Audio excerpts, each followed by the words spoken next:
ओम नमो भगवते वासुदेवाय। आज हम प्रवेश करते हैं एक पवित्र यात्रा में।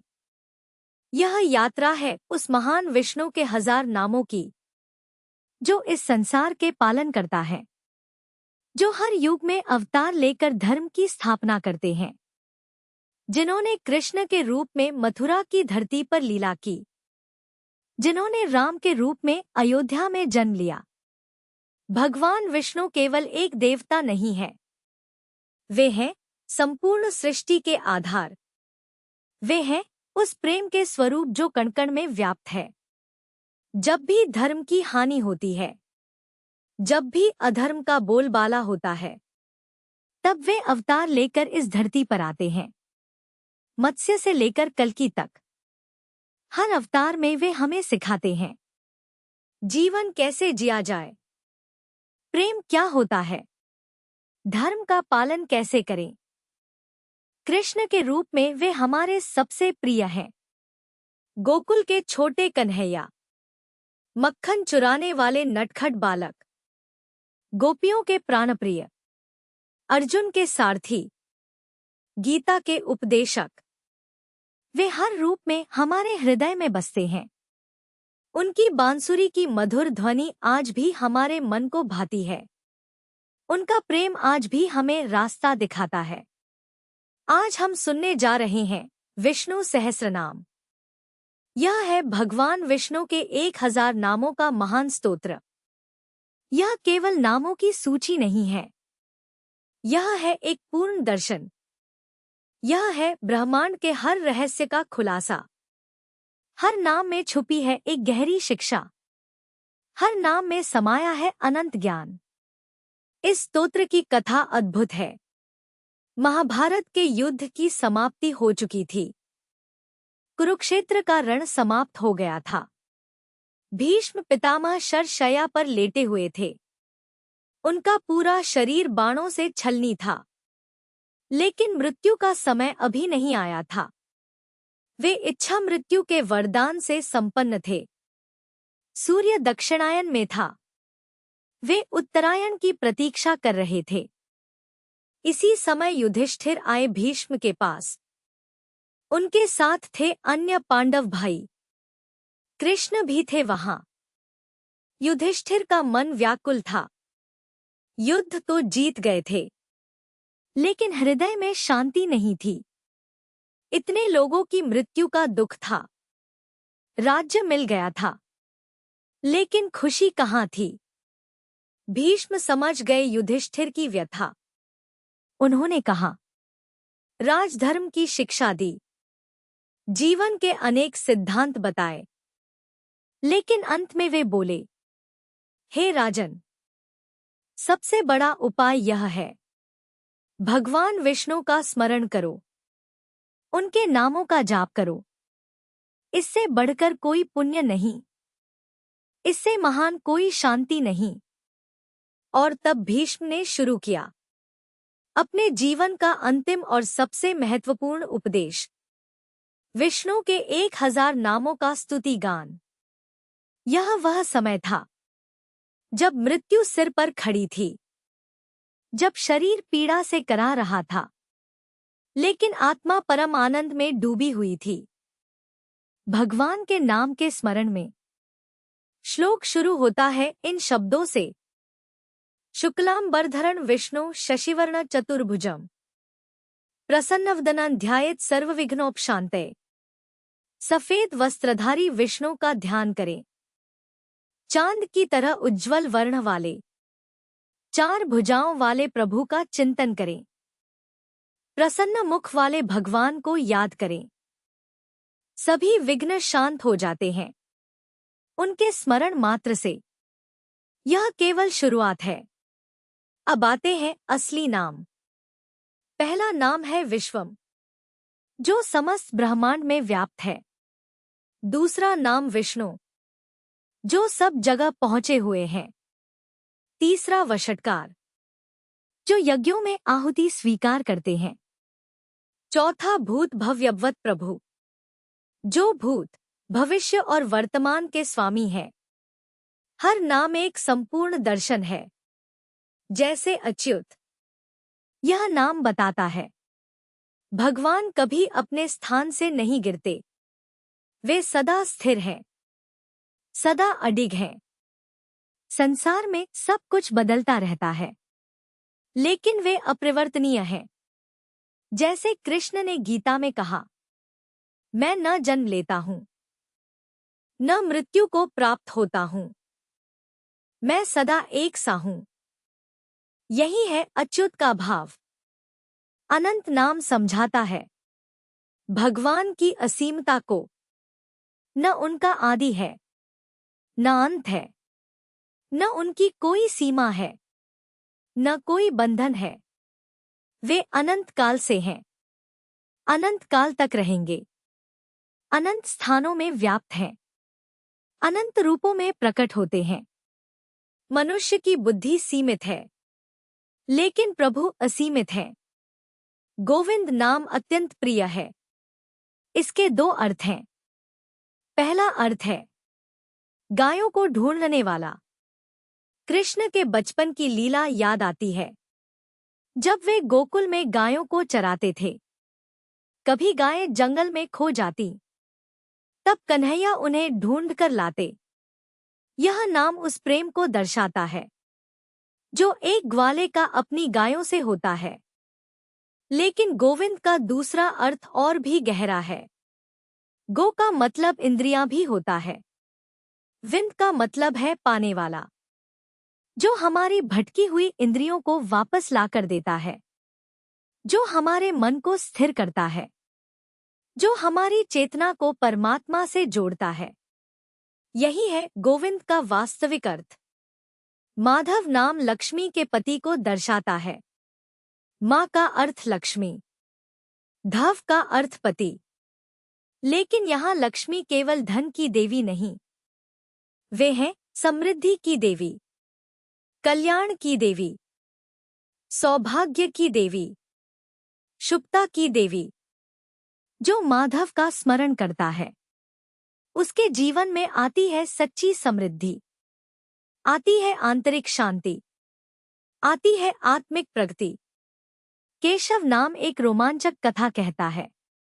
केशी नाम का एक भयानक राक्षस था। वह घोड़े के रूप में था। उसने गोकुल में आकर तबाही मचाई। छोटे कृष्ण ने उस राक्षस का वध किया, इसीलिए वे केशव कहलाए, केशी का वध करने वाले। लेकिन इस कथा का गहरा अर्थ है। केश का मतलब बाल भी होता है। हमारे मन के विकार रूपी बाल हैं। काम, क्रोध, लोभ, मोह, अहंकार, ये सब मन के केश हैं। जो व्यक्ति भगवान केशव का स्मरण करता है, वह इन सभी विकारों का नाश कर देता है। मन निर्मल हो जाता है, हृदय पवित्र हो जाता है। ऋषिकेश नाम इंद्रियों के स्वामी को बताता है। ऋषिक का अर्थ इंद्रियां, ईश का अर्थ स्वामी। हमारी इंद्रियां हमेशा भटकती रहती हैं। आंखें देखना चाहती हैं, कान सुनना चाहते हैं, जीभ स्वाद लेना चाहती है, मन इधर-उधर दौड़ता रहता है। लेकिन जो ऋषिकेश को याद करता है, उसकी सभी इंद्रियां काबू में आ जाती हैं। पद्मनाभ नाम एक अद्भुत दृश्य दिखाता है। भगवान की नाभि से निकलता है कमल पुष्प। उस कमल पर बैठे हैं ब्रह्मा जी। वे सृष्टि की रचना कर रहे हैं। यह दर्शाता है सारी सृष्टि भगवान विष्णु से ही निकली है। सारा ब्रह्मांड उनके शरीर का ही विस्तार है। वे हैं मूल कारण। बाकी सब उनसे ही प्रकट होता है। दामोदर नाम कृष्ण की बाल लीला याद दिलाता है। माँ यशोदा ने नटखट कन्हैया को रस्सी से बांधा था। दाम का मतलब रस्सी, उदर का मतलब पेट। पेट में रस्सी बांधने वाले दामोदर। लेकिन यह नाम बताता है भगवान कितने सहज हैं, कितने सरल हैं। जो अनंत ब्रह्मांड के स्वामी हैं, वे एक छोटी सी रस्सी से बंध जाते हैं, अपनी भक्त माँ के प्रेम में। श्रीधर नाम लक्ष्मी के धारण करने वाले को दिखाता है। श्री यहाँ केवल धन नहीं, श्री है सौंदर्य, श्री है कांति, श्री है तेज, श्री है गरिमा। भगवान में सभी प्रकार की श्री का वास है। जो उन्हें याद करता है उसके जीवन में भी श्री का आगमन होता है। वासुदेव नाम कृष्ण के पिता वसुदेव से आता है, लेकिन इसका दार्शनिक अर्थ और भी गहरा है। वासु का मतलब निवास, देव का मतलब देवता, जो सभी के हृदय में निवास करते हैं, जो हर कण में बसे हुए हैं, वे हैं वासुदेव। न वे कहीं दूर हैं, न कहीं अलग हैं, हमारे ही अंदर विराजमान है। सनातन नाम शाश्वतता को प्रकट करता है, जो सदा से है, सदा रहेगा, जिसका न आदि है न अंत है। संसार में सब कुछ नया होता है, पुराना होता है, नष्ट हो जाता है, लेकिन भगवान सनातन है, हमेशा नए, हमेशा ताजे, हमेशा जवान। नारायण नाम बताता है, नार का मतलब पानी, अयन का मतलब निवास स्थान, जो पानी पर सोते हैं। शेषनाग की शैया पर, क्षीरसागर में शयन करते हैं। लेकिन नार का मतलब मनुष्य भी होता है, जो सभी मनुष्यों के हृदय में निवास करते हैं। वे हैं नारायण। चक्रपाणि नाम उनके शस्त्र को दर्शाता है, जिनके हाथ में सुदर्शन चक्र है। यह चक्र असत्य का नाश करता है, अधर्म का विनाश करता है, भक्तों की रक्षा करता है, दुष्टों का संहार करता है। यह चक्र समय का प्रतीक भी है, काल का चक्र, जो निरंतर चलता रहता है। शंखधर नाम पांचजन्य शंख की याद दिलाता है। कृष्ण के पास था पांचजन्य शंख। महाभारत के युद्ध में इसी शंख को बजाया था। शंख की ध्वनि ओंकार की ध्वनि है। यह ब्रह्मनाद है, प्रणव है। जो शंख की आवाज सुनता है उसे ओं की ध्वनि सुनाई देती है। गदाधर नाम कौमोद की गदा के धारक को बताता है। गदा शक्ति का प्रतीक है, न्याय का प्रतीक है। जो अन्याय करता है गदा उसे कुचल देती है। जो धर्म का पालन करता है गदा उसकी रक्षा करती है। भगवान की गदा में अपराजय शक्ति है। सर्वेश्वर नाम सभी के ईश्वर को दिखाता है। न वे केवल हिंदुओं के भगवान हैं, न केवल किसी एक जाति के, न किसी एक देश के, वे सबके हैं। सारे संसार के स्वामी हैं। हर धर्म में उनकी पूजा होती है, हर भाषा में उनके नाम लिए जाते हैं। परमात्मा नाम उनकी सर्वोच्चता बताता है। परम का मतलब सबसे ऊंचा, आत्मा का मतलब चेतना, सबसे ऊंची चेतना, सबसे श्रेष्ठ आत्मा, जिससे ऊपर कुछ नहीं, जिससे बड़ा कोई नहीं। वे हैं परमात्मा, परम तत्व, परम सत्य।